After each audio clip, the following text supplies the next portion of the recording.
बड़ा मेरे साथ फैसला। अखिलेश जी। जुड़ गए हैं।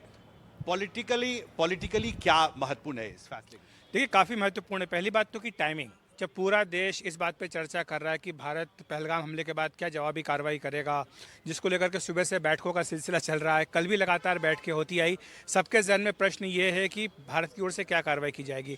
उस समय जब प्रेस कॉन्फ्रेंस होती है तब प्रश्न ये पूछा भी जाता है बार बार केंद्रीय सूचना प्रसारण मंत्री अश्विनी वैष्णव से कि क्या फैसला हुआ, क्या चर्चा हुई, लेकिन वो अपनी जेब से कागज़ निकालते हैं आखिर में और ये आप कह सकते हैं कि धमाका कर देते हैं। एक ऐसा राजनीतिक धमाका जिसकी चर्चा काफ़ी लंबे समय से हो रही थी। आप जानते हैं कि विपक्ष इस बात को लेकर काफ़ी मुखर था, स्पेशली बिहार में जिस तरह से सर्वे कराया गया, उसके बाद कांग्रेस ने इस मुद्दे को लपका और कई कांग्रेस शासित राज्यों में इसको कराया भी गया, सर्वे कराने के बावजूद, तेलंगाना में, अब कर्नाटक में भी। तो उसके बाद ये पूरे देश में हो, ये मांग कांग्रेस की ओर से की जाती रही थी। उस पर आपको याद होगा कि सुप्रीम कोर्ट में भी मामला चला, तब सुप्रीम कोर्ट में केंद्र सरकार ने कहा था कि वो इसके पक्ष में नहीं है। और इससे पहले जो डॉक्टर मनमोहन सिंह का जिक्र उन्होंने किया कि जब एक SECC हुआ था, सोशो इकोनॉमिक कास्ट सर्वे, उसमें सर्वे था वो, और उस सर्वे के आंकड़े अभी तक जारी उस तरह से किए नहीं गए थे क्योंकि ये कहा गया कि काफ़ी कॉम्प्लेक्स है, बहुत सारी जातियाँ इसमें हैं और कई सारी जातियाँ मिक्स हो गई हैं। तो ये एक बड़ा मुद्दा था, एक हॉट पोटैटो था जो लंबे समय से चला आ रहा था। इस टाइम पर जबकि बात कुछ और हो रही है, सरकार का ये कहना कि अगली जनगणना जब भी होगी उसमें जाति जनगणना भी कराई जाएगी, एक बहुत बड़ा राजनीतिक मूव है, बहुत बड़ा पॉलिटिकल मूव है और ये बिहार चुनाव से ठीक पहले हुआ है क्योंकि बिहार में ये मुद्दा बहुत ज़्यादा सेंसिटिव मुद्दा है।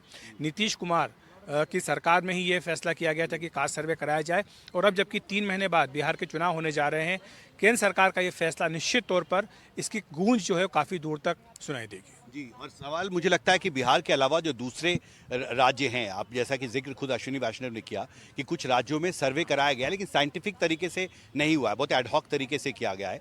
तो आपको लगता है कि राष्ट्रीय स्तर पर एक नेशनल सेंसस की जो प्रक्रिया है उसके तहत पहली बार कास्ट से जुड़े आंकड़े इकट्ठा किए जाएंगे? पर एक सवाल ये था कि जो नेशनल सेंसस होगा, ये खबर थी कि इस साल होगा, कि इसके बारे में कोई अपडेट है?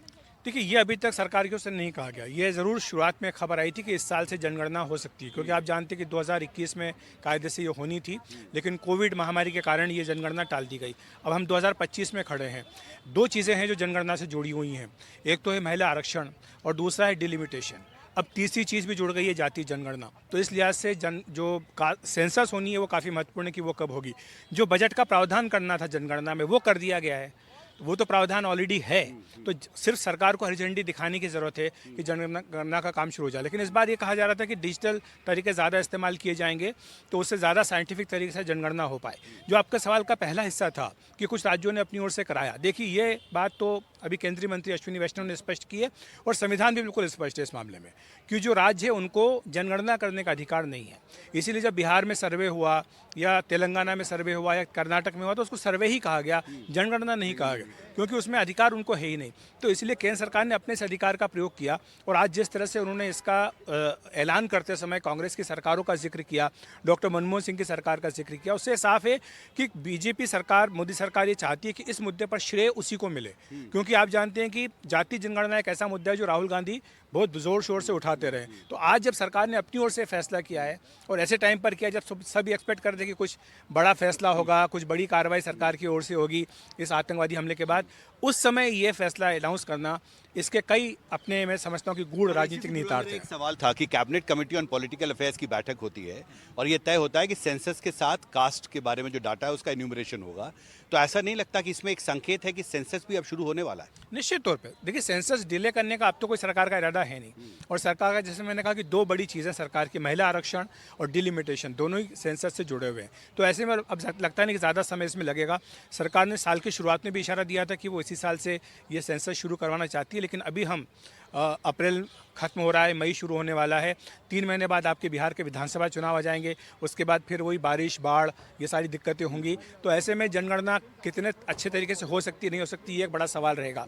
तो मुझे लगता है कि हो सकता है कि अगले साल से इसमें पहल की जाए, लेकिन आप जानते हैं, आप भी बहुत अनुभवी हैं, सरकार को बहुत अच्छे से कवर करते हैं कि जनगणना का काम बहुत कॉम्प्लेक्स होता है, आपको हर घर में जाना होता है और इस बार अगर आप ये कह रहे हैं कि बहुत डिजिटल तरीके से करना चाहते हैं जिसमें कि आप बायोमेट्रिक भी ले लें, आप और भी चीज़ों को रजिस्टर करें, तो ये एक बहुत ही कॉम्प्लेक्स प्रक्रिया होगी और इसमें समय भी लगेगा। तो कम से कम आप मान के चलिए कि 1-1.5 साल इसमें लग सकता है, तो उसकी तैयारी होगी।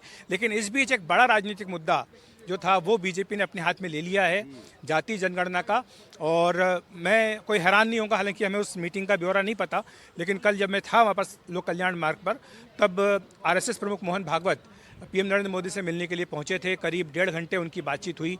हमें कोई जानकारी नहीं दी गई कि उसमें बातचीत में क्या हुआ, लेकिन ऐसा लगता है हिमांशु कि शायद ये मुद्दा भी रहा हो, और इसलिए क्योंकि ये एक बहुत बड़ा फैसला है और इसमें आरएसएस का अपना एक व्यू पॉइंट रहा है जाति जनगणना को लेकर, क्योंकि वो चाहते हैं कि जो हिंदू समाज है वो एकजुट रहे, जातियों के आधार पर इसको न बांटा जाए। तो ये स्टैंड हमेशा से रहा है, और यही कारण है कि जब सुप्रीम कोर्ट में पूछा गया केंद्र सरकार से कि जाति जनगणना होनी चाहिए नहीं होनी चाहिए, तो उसमें सरकार ने स्पष्ट तौर पर कहा था कि नहीं होनी चाहिए। तो ये एक सरकार ने अपने रुख में बदलाव किया है, और निश्चित तौर पर आप बिहार विधानसभा चुनाव में इसका असर देखेंगे, एक बड़ा मुद्दा बनेगा। ये पॉलिटिकल मास्टर स्ट्रोक हम कह सकते हैं? बिल्कुल कह सकते हैं। देखिए, क्योंकि अगर कांग्रेस पार्टी इसको मास्टर स्ट्रोक मान के चल रही थी, उन्हें लग रहा था कि 2024 के चुनाव में संविधान और जाति जनगणना एक ऐसा मुद्दा था जिसके चलते कांग्रेस की सीटें ऑलमोस्ट डबल हो गई, बीजेपी की सीटें बहुमत से नीचे रह गई, तो ये मुद्दा राहुल गांधी ने छोड़ा नहीं। उसके बाद भी हर जगह जाकर के हरियाणा में, महाराष्ट्र में उन्होंने इस मुद्दे को जोर शोर से उठाया। ये बात अलग है कि इसका फायदा उन्हें सीधे तौर पर नहीं मिला, लेकिन वो इस मुद्दे को अब भी छोड़ने के लिए तैयार नहीं है। तो जाति जनगणना का मुद्दा बार बार कांग्रेस पार्टी उठा रही है, तेलंगाना में जैसे मैंने कहा, और उसके बाद अब कर्नाटक में वो बात कर रहे हैं, और भी जो हिमाचल प्रदेश जहाँ जहाँ भी उनकी शासन है, 3 राज्यों में है, तो वहाँ पर वो इस मुद्दे को जोर शोर से उठा रहे थे। तो इसकी काट अब निकाली गई है, लेकिन इसका सबसे पहला जो ध्यान में रखा गया है वो है बिहार विधानसभा चुनाव। बिहार विधानसभा चुनाव। सो अंकित, बहुत साफ है कि बहुत सोच समझकर सरकार ने यह फैसला किया है, बिहार में विधानसभा चुनाव होने वाले हैं, और एक पॉलिटिकल मास्टर स्ट्रोक हम कह सकते हैं, जिसका बहुत ही सही वक्त पर मुझे लगता है ये फैसला सरकार ने किया। जी अंकित।